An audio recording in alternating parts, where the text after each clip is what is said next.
স্থানীয় সময় রোববার পাকিস্তানের বেলুচিস্তানে সেনাবহর লক্ষ্য করে হামলা চালানো হয়। দেশটির সরকারি সূত্র মতে একটি গাড়ি বিস্ফোরক সহ সেনাবহরের একটি বাসকে আঘাত করে। পাশাপাশি আরেকটি বাস রকেট চালিত গ্রেনেডের আঘাতে ক্ষতিগ্রস্ত হয়। এতে সেনা সদস্য সহ বেশ কয়েকজন আহত হয়েছেন। আহতদের দ্রুত স্থানীয় হাসপাতালে নেওয়া হয়। এদের মধ্যে কয়েকজনের অবস্থা আশঙ্কাজনক হওয়ায় মৃতের সংখ্যা আরও বাড়তে পারে বলে ধারণা করছেন সংশ্লিষ্টরা।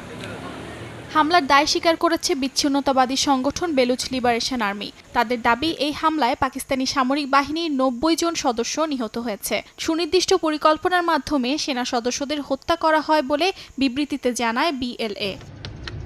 বেলুচিস্তানের মুখ্যমন্ত্রী সরফরাজ বুগতি এই হামলার নিন্দা জানিয়ে সেনা মৃত্যুর ঘটনায় শোক প্রকাশ করেন। আইএসপিআই জানায়, হামলার পরপরই সন্ত্রাসীদের ধরতে অভিযান শুরু হয়েছে। বেলুচিস্তানের শান্তি ও স্থিতিশীলতা রক্ষায় সেনাবাহিনী দৃঢ়প্রতিজ্ঞ বলে উল্লেখ করা হয়।